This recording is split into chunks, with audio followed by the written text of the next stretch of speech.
So, ito na nga mga kapab girl ko dyan. Pagkatapos na may mamasyal, bubulol ako peste.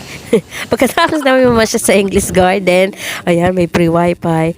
It's time to eat naman. Shabu-shabu.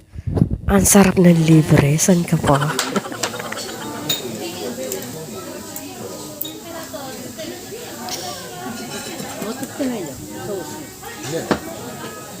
Sila ate, hindi sila nagra-rice. At dahil kilala nila ako na mahilig sa rice, kaya inorderan nila ako ng rice. Ang sarap dito mga kapapka.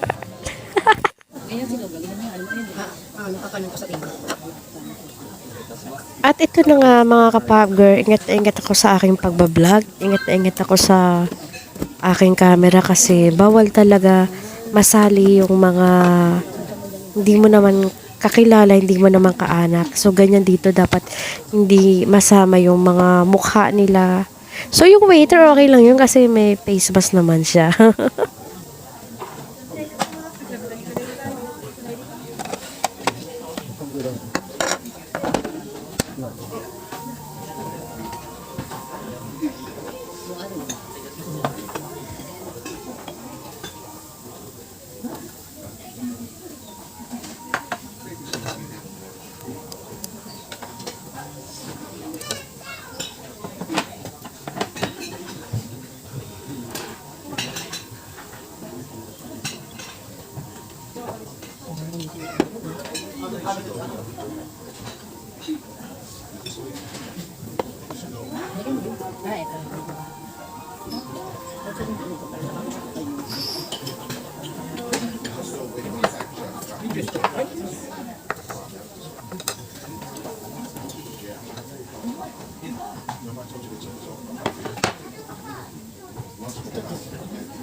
So, ito na nga ang pagsubok sa aking buhay. Hirap na hirap kaya ako mag-chopstick dyan.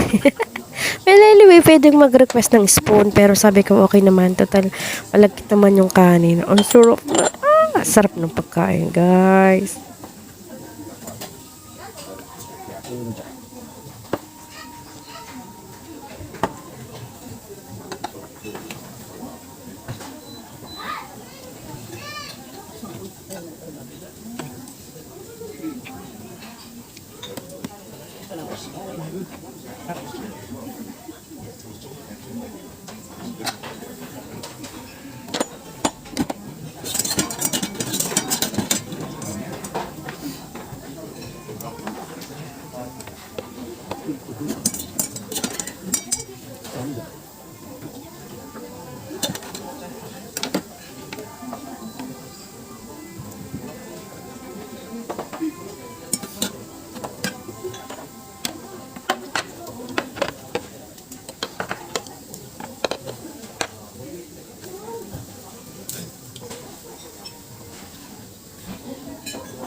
At ito na nga, may customer na sa kabilang table kaya kailangan ko na ibaling ang aking camera.